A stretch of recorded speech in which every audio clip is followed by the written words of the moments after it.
Okay, you guys, what is up? The King of Lightning is here today to do Hunter x Hunter 2011 episode 103 review. That is 103 of Hunter x Hunter. First of all, no. This episode is broken out into three parts, alright? The first part is actually very simple. It's Gon and he meets up with Knuckle and Shoot. And Melaron, the chameleon, I can't say his name correctly, but fuck it. He's watching and he's evaluating Knuckle and Shoot to make sure that they're actually good guys. Knuckle, he after some time when the dogs come in, he starts to cry because he tried to save them, or he's been helping some of the dogs that their owners have left for the capital. Basically, he sees that he's a good guy. Shoot, on the other hand, he has no eyebrows and he's really suspicious. So that was funny. But that part's actually very simple. Now, the main two parts of the episode are Miriam the King, and he's playing Gungi with, forgot her name. The girl who comes in. And did they even say her name yet? I don't know. But either way. And when it comes to the other part, it was basically Morel and him versus the Speed King, Cheetu. And what I must say is that Cheetu is off the game looking real beastly because, like, when he was sitting by when his back was on the wall, when he's facing off against Morel, it was like they had this purple haze all around him. He looked beastly. He looked beastly as shit. Like, yeah, it's been a while. And then I'm like, oh, okay, all right. So Speed King is here. He's ready to go. He's ready to fly. So, those are the two main parts of the episode. Now, the first main part, it's actually very simple. Because the episode is actually very, very simple. The first main part is basically, the king playing Gungi against the girl. And the girl, she is like the champion of this country, of the East Gorturo, where the actual game was born. And the thing about that is that the king is actually having a very difficult time overcoming her. In fact, they played throughout like the entire day because the one guy, I think it was the Go. Yeah, the Go champion, he committed suicide. He hung himself. And the king's like, bring the stupid one back. Because like she's relatively she's not stupid, but she's dense. And when the king told her to shut up, she literally closed her mouth. And because her nose is all stuffed up, because she has like a constant cold going on, she's gonna breathe, so she passed out. And he's like, this one is stupid. Like, this one is stupid. And I mean, it is what it is. But when it comes to Gungi, she is better than everyone else. And she is better than the king. I mean, at the beginning, she was using mediocre, beginner tactics against the king. Then after a while, because the king, we know that he has an immense learning curve. And even still, he could not beat her. Because when her eyes open, even though she's blind, she can't see, when her eyes open, her presence changes. She gains this aura. And the king noticed that. Obviously, Nen related. And she's able to actually, because even though she can't see what's going on, the king has to call out what's happening. And so, I mean, like, the king could, like, simply lie and say, okay, I did this, but in actuality, I did this. But no, he's not going to do that. Because he's a chimera, and he feels that he's superior to humans in every way, shape, or form, so him lying wouldn't make any sense. So, or it would actually demean his superiority. Now, even still, after spending all day learning and practicing the game, he still can't beat her. He still can't beat her. She's still superior. And actually, she's having fun. Which is surprising, because the king, every person that's been from the king, Miriam, they've been sweating buckets, they've been sweating like motherfuckers need towels and shit, like they've been walking like all day in the blistering sun with no water in the middle of the savannah, in the middle of Africa. Like, niggas need towels. They need water too, shit.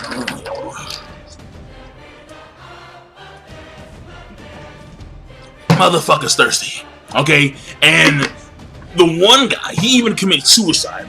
The other guy tried to run away, and no, he got taken out quickly. But she's having fun. So it's very strange, because she's the first person to stand in front of the king and actually act in this way. To, act in this manner in front of someone of such superiority. King Miriam. So obviously we can see how this is affecting him off the gate. He's not used to this at all. And because he's actually losing, and because he still can't overcome her, and it's been an entire day, because the guy who's playing Go, it took him 10 games, and that was it. But he's been playing all day with her, and he still has overcome her. And in fact, we have Shia LaBeouf, and he's saying he's nowhere even close to overcoming her. And the king is obviously like, fuck, like, what the hell is happening? I thought I was superior. I'm the silverback.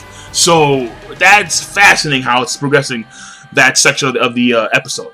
Now, when it comes to the actual combat between, or the actual thing going on between Morel and Chi-Tu speaking.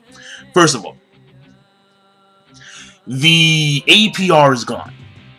And we find out, because Leo, he's actually watching from a distance. He's, in the corner, in the shadows. The king of the beasts is merging with the shadows, just hiding.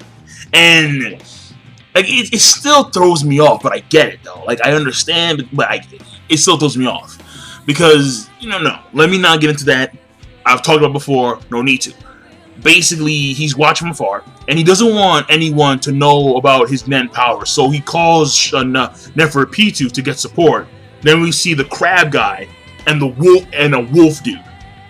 Now, they're gonna come later on to help Leo as they try and track down Nose, which is gonna be hard because we know what his powers are. But when it comes to Morel, Chi-Tu, because after he does his Deep Purple and he makes these clones, which is actually very cool because we see him, he actually takes an aura, he makes that aura his core, then he makes a haze around the core, and he's able to actually make 50 of those guys to take out the people who are the individuals that Neferpitou herself are controlling for the selection process. So that's very cool because we can see that he has great control over his Nen. And he can even control those guys even while he's in Chi-Tu's zone. Now the thing here is that Leo, he's watching from far, and the APR is gone from Chi-Tu. And apparently the girl that he had before, I forgot her name, the girl that's always with Leo, her stomach got big, like she's pregnant. And apparently she has something to do with the APR. So she probably erased Knuckles' Nen. Or she swallowed it, whatever, she did something. But because we've seen it before on Greed Island, where there's a burden on the person who removes the Nen. And her burden, I guess, is her getting pregnant, or her getting a gut. Like a straight up beer belly, like straight up beer belly. And what happens after that is that basically Chi-Tu, he's real confident. He goes and punches him, Morel. The punch doesn't do much at all. But then he's like, tag, you're it. And then he warps him into this zone. And at first it looked like they're in this huge ass savannah, but in fact it's like a small baseball area. And it's like basically like a wall. And he can't break the wall. But at this point in time, because Morel is actually very smart, he's gonna pretend to sleep. And he's analyzed the area for the most part. He can't break the timer, he can't break through the wall, so he's gonna wait. And he's gonna pretend to sleep for 5 hours. And he's gonna basically outwit Chi-Tu. And that's the whole point. The point is that, Chi-Tu believes that it's a battle of speed. But in actuality, it's a battle of wits. And the thing here is that Chi-Tu doesn't know how to fully use his powers. He just got his Nen powers. And take notice as how long Gon and Killua have to go through in order to get to where they are with their Nen. And they themselves haven't mastered their Nen. And even though the Chimera Ants have a huge learning curve, Chi-Tu just got his shit. So Morel's going to use that to his advantage because he knows that, hey, he has no idea he has no real idea what's going to happen after the timer's up. And he just got his power, so I'm going to use it to my advantage. So, important stuff to note here. Just the experience of someone like Morel. Because Morel was able to do, maybe someone like Gon, it'll take him a while to actually think along those lines. Gon would probably chase him down off the gate. But Morel is actually able to, off the gate, calmly walk away, analyze the area, think of every scenario, and then now he's playing a game of wits. So the experience factor is huge when it comes to this particular when it comes to this particular situation. So that being said, the episode rating overall, the episode I did like it a lot.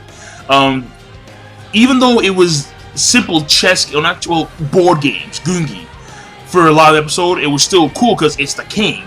And the king and the girl, she was awkward, and he's throwing her off like the stupid one. That was funny. The animation was on point, as usual.